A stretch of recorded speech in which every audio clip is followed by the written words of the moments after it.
voici les énergies de la semaine du 19 août 2019. Alors je reprends les énergies de la semaine. J'ai quelques annonces à vous faire, de nouveautés, de choses qui vont changer d'ici la rentrée 2019. Mais on va commencer par analyser un petit peu ce qui se passe cette semaine. Alors cette semaine, j'ai tiré comme ambiance de la semaine, j'ai tiré la félicité, le paradis de tous les trésors. Il faut savoir que cette carte représente vraiment la fin d'un cycle, le début de quelque chose de nouveau qui va arriver, mais en tout cas la conclusion de quelque chose et donc la célébration de quelque chose. Il est question quand même de se féliciter de tout le trajet que nous avons parcouru jusque-là et de se féliciter aussi de tout ce qu'on a pu acquérir, de tout ce qu'on a pu comprendre. Finalement, c'est ça qui est en question cette semaine, comme une sorte d'un peu de bilan de tout ce qui s'est passé avant et de comment on a réussi à dépasser les obstacles. Donc vraiment, je vous invite cette semaine à imaginer que vous êtes un pèlerin sur un chemin, un merveilleux chemin. Vous êtes parti un petit peu avec l'objectif d'atteindre votre destination.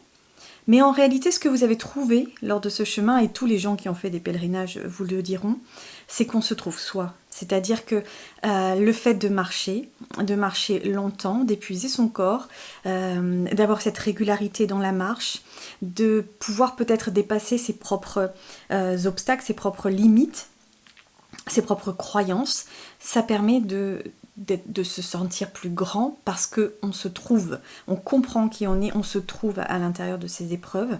Et donc du coup, vraiment, je vous invite cette semaine peut-être à vous considérer comme le pèlerin du chemin que vous venez de parcourir et qu'est-ce que vous avez appris, compris dans ce chemin-là, sachant que une fois qu'on est au bout de ce chemin, il reste à célébrer comme un enfant qui aurait retrouvé son insouciance et qui danserait. Et moi, ce que je vois, c'est vraiment le centre d'un village qui est en fête avec beaucoup de fanions, beaucoup de musique. Et l'enfant danse au milieu de cette place de village de façon totalement insouciante, sans le regard des autres, parce qu'il est libre et parce qu'il est dans cette insouciance d'avoir accompli tout ce qu'il a accompli jusque-là. Donc c'est vraiment d'aller chercher notre joie intérieure, de venir célébrer cette semaine tout ce qu'on a pu accomplir jusqu'à aujourd'hui, tous les obstacles qu'on a pu dépasser, en y mettant une notion de joie et de liberté. Oui, nous sommes libres aujourd'hui de créer quelque chose de nouveau grâce à toutes les expériences que nous avons traversées et qui nous font comprendre d'abord qui nous sommes véritablement et ensuite ce que nous voulons ou ce que nous ne voulons plus. Donc il y a cette idée de revenir à son unité. Vous verrez que la troisième carte parle beaucoup d'unité, mais cette carte-là, cette semaine, le paradis de tous les trésors, c'est quand même un aboutissement, une célébration. Et du coup, ce qui m'est venu en lisant l'explication de cette carte, c'est qu'il serait intéressant pour vous cette semaine de vous offrir quelque chose ou d'aller informer un objet qui est déjà existant, qui est déjà possédé par vous, d'aller l'informer comme étant cette sorte de récompense ou de célébration de qui vous êtes maintenant. Et cet objet va vous servir peut-être de repère pour la suite, pour ne pas oublier. Il va vous servir de boussole aussi, parce que vous avez compris quelle était la voie, maintenant vous en êtes conscient, et cet objet va pouvoir vous permettre de vous souvenir et de ne pas vous perdre dans la suite de votre aventure. Donc vraiment, célébrez les choses cette semaine, soyez dans la joie, dans l'amusement, dans la liberté, mais allez vous offrir aussi un symbole, quelque chose qui va devenir symbolique. Ça peut être tout et n'importe quoi, ça peut être un bijou que vous allez porter, ça peut être un stylo que vous allez avoir sur vous, ça peut être quelque chose que vous allez accrocher au-dessus de votre lit ou poser sur votre table de nuit, peu importe, en fait quelque chose, un objet qui va vous permettre de recevoir cette chose-là comme un cadeau par rapport à tout ce que vous avez parcouru et aussi de vous rappeler que vous êtes sur la bonne voie et que vous êtes sur le bon chemin. Après une ambiance pareille, on se demande bien quel peut être le test de la semaine. Alors en test cette semaine, j'ai sorti le bouquet du Capricorne, c'est l'intégrité. Je n'avais jamais fait trop attention aux cartes des bouquets, parce qu'il y en a 12 dans ce jeu, et qu'effectivement, peut-être que j'ai jamais tiré celle-là en fait. Et elle m'a surpris, parce que cette intégrité n'est pas tout à fait celle du caractère de la personne. Cette intégrité, c'est surtout, est-ce que je suis dans mon cœur? Est-ce que je suis en accord avec mon âme et ne pas transiger lorsqu'on sent on est dans cette vibration d'amour, c'est parce qu'on a raison dans ces moments-là. Donc vraiment ne pas transiger avec l'amour. Donc là, cette question-là du test de cette semaine, c'est comment avez-vous envie maintenant de poursuivre votre aventure? Comment avez-vous envie, par rapport à tout ce que vous avez traversé, qu'est-ce qui est le plus juste pour vous? Quelle est la voie la plus juste? Est-ce que c'est une réalisation dans la matière, avec un ego, un caractère? Est-ce que c'est de venir regarder de très très près mes blessures, mes fausses croyances et de devenir victime quelque part de cette définition de moi? Ou est-ce que c'est finalement d'aller au-delà de tout ça et d'aller me réaliser en tant qu'être spirituel? Eh bien en réalité, les deux sont totalement liés si on veut trouver cette intimité intérieure qui permet d'être dans notre intégrité. Donc c'est vraiment en incarnant notre esprit, notre âme, en incarnant dans la matière notre âme. Et qu'est-ce que l'âme en fait réellement? C'est de l'amour, exactement, c'est le cœur, c'est ce qui vient vibrer à l'intérieur de vous. Donc vraiment c'est en restant fidèle en permanence à cet amour qu'on peut ressentir, cet amour mais vraiment inconditionnel que l'on peut ressentir au fond de soi lorsqu'on est dans la justesse, lorsqu'on a un petit peu avancé, qu'on a compris au niveau spiritualité qu'il y avait quelque chose là-dedans qui se jouait dans cet amour inconditionnel. Donc vraiment c'est de rester fidèle à cette essence divine et cette essence d'amour et dans nos choix d'incarnation, c'est-à-dire qu'on peut tout à fait continuer à être un dirigeant d'entreprise, mais cette fois-ci peut-être ne plus transiger avec des choix qui seraient basés sur l'ego ou qui seraient basés sur des convictions personnelles ou de caractère ou de définition par rapport à des blessures, à des besoins. Donc c'est vraiment d'aller peut-être cette semaine aller en conscience, regarder qui je suis, qu'est-ce que j'ai envie d'être et de regarder ce que j'ai envie d'être, est-ce que ça correspond à mon ego, est-ce que ça correspond à une blessure ou est-ce que ça correspond à mon cœur et donc à mon âme. Donc vraiment de venir à l'intérieur et d'aller chercher un petit peu qui je suis et comment je peux agir dans le monde à ma place, vraiment sans changer de place de situation professionnelle, mais dans ma place sociale avec dignité, sans compromis. Vraiment avec le cœur, pas avec votre histoire, mais avec le cœur, et donc dans la souplesse d'accepter ce qui est, et dans la détermination de ne pas transiger avec ce que vous ressentez vibrer au fond de vous. Donc vraiment c'est un gros test, ce test de l'intégrité. C'est pas juste être intègre ou absolument suivre nos convictions, c'est justement d'aller tout remettre en cause, et d'aller regarder ce qui vibre vraiment au niveau du cœur. L'attitude à adopter cette semaine, c'est une grosse semaine quand même cette semaine. L'attitude à adopter cette semaine, c'est le mariage alchimique, c'est l'union.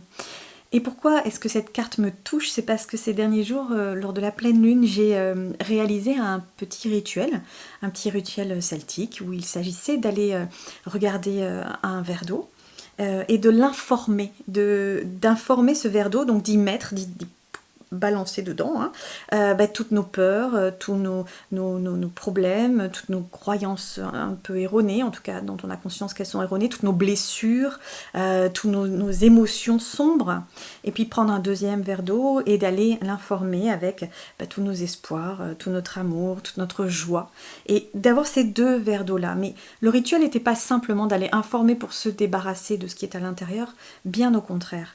Le rituel consistait ensuite à verser un petit peu d'eau du verre informé de façon avec l'amour, on va dire, dans le verre informé avec l'ombre. De manière à ce que cet amour vienne réduire l'ombre. Et ensuite, on vienne verser un petit peu d'ombre dans le verre contenant l'amour, de manière à ce que l'ombre vienne révéler encore plus l'amour. Et à la fin, vous finissiez en conscience à mélanger toutes les parts de vous et vous buviez le verre d'eau en entier, la totalité de vos ombres et de vos lumières, de manière à alchimiser votre être. Vos ombres font partie de vous. Il ne s'agit pas de les réduire ou de les éloigner ou de vouloir se battre contre. Ça fait partie de vous. Comment je les vis? Eh bien, je les alchimise. Je les alchimise grâce à la lumière, je les alchimise grâce à mon amour. J'ai conscience qu'elles sont là. et je décide de faire avec en suivant mon cœur. Donc vraiment, c'est l'union de toutes nos parts. Et puis également, ça va plus loin, ce mariage alchimique, c'est l'union de notre incarnation et de notre âme. Alors vraiment, c'est une étape très très importante, cette étape-là, de cette union entre notre âme et notre être. Et je vous propose du coup d'aller écrire un engagement entre votre âme et votre être. Donc vous commencez par dire je, moi l'âme de Cécile pour moi, je suis désolée de tout ce que j'ai été fait subir de manière à pouvoir progresser, avancer. Je te demande pardon pour tout ce que tu n'as pas compris et toutes les souffrances que tu as pu endurer parce que j'avais décidé de vivre telle ou telle chose. Et je promets, à partir de maintenant, de travailler en bonne intelligence avec toi et donc que nous fassions ensemble des compromis. Et puis vous prenez votre plume et puis vous recommencez en disant « Je, Cécile », du coup cette fois-ci, je choisis de vivre heureuse, je choisis d'entendre peut-être les signaux de mon âme, je suis désolée de ne pas avoir compris quel était le chemin jusqu'à maintenant, et donc je décide aujourd'hui de faire main dans la main, un chemin main dans la main avec mon âme, de manière à pouvoir vivre en toute harmonie et en toute intelligence, et s'il y a un conflit d'intérêts, à ce moment-là, nous décidons ensemble de faire un compromis. Et puis, c'est pas fini, cet engagement est profond. Et puis du coup, à ce moment-là, vous reprenez votre plume et vous écrivez avec le nous. Et vous écrivez un petit peu ce que votre âme et votre être auraient envie de se dire s'ils devaient se marier intimement, marier de façon alchimique, si vraiment ils devaient vivre ensemble en toute conscience et de l'un et de l'autre. Qu'est-ce qu'ils écriraient? Nous décidons de vivre et d'expérimenter cette vie dans la joie, dans l'amour, dans l'abondance, peu importe ce que vous choisissez, et donc vous finissez par « je nous aime » et « nous nous aimons », parce que vraiment c'est cet intérêt-là, c'est de comprendre que l'âme n'est pas contre nous, qu'elle est vraiment avec nous, et nous avons cette mission si importante que d'expérimenter ce qu'elle a voulu venir expérimenter de manière à ce que tout le monde avance et ce que tout le monde progresse. Donc vraiment, c'est une étape très importante cette semaine dans ce mariage alchimique pour la réalisation de soi, du petit soi et puis du grand soi. Donc vraiment, je vous invite à réaliser cette espèce d'engagement de mariage, d'engagement vraiment entre votre âme et puis votre être, et puis peut-être également venir aller chercher l'unité de toutes les parts de vous-même à l'intérieur de ces verres d'eau, où effectivement on a également sur le centre Théora un atelier particulier réalisé par Marie justement dans voilà, la pacification de toutes nos parts intérieures, de manière à pouvoir être en union, en symbiose et vraiment en sérénité dans son unité.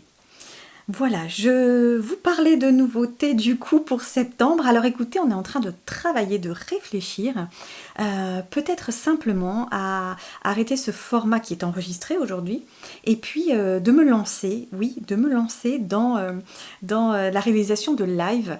Donc je suis en train de choisir le jour de la semaine où ça pourrait être fait.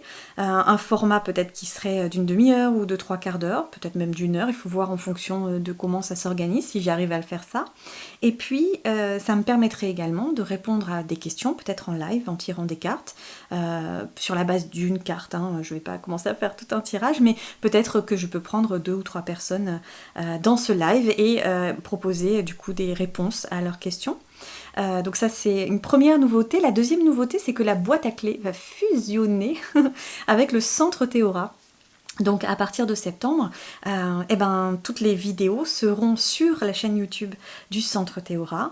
Toutes les vidéos du coup qui sont diffusées sur Facebook le seront sur le groupe, la page du Centre Théora. Donc vraiment, et les lives se feront sur la page du Centre Théora. Donc vraiment, Centre Théora, c'est mon activité aussi. J'avais du mal peut-être à me répartir dans 2 énergies qui finalement se ressemblent tellement. Donc c'était tellement logique aujourd'hui de venir scinder tout ça, d'avoir plus qu'une seule plateforme plateforme de manière à proposer mes services tout autant que mes émissions.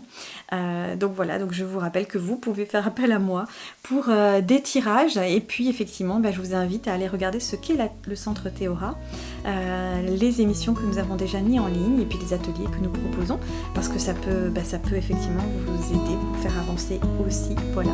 Je vous souhaite une très belle semaine, je vous dis à très bientôt pour d'autres aventures, en tout cas pour d'autres énergies de la semaine, à la semaine prochaine.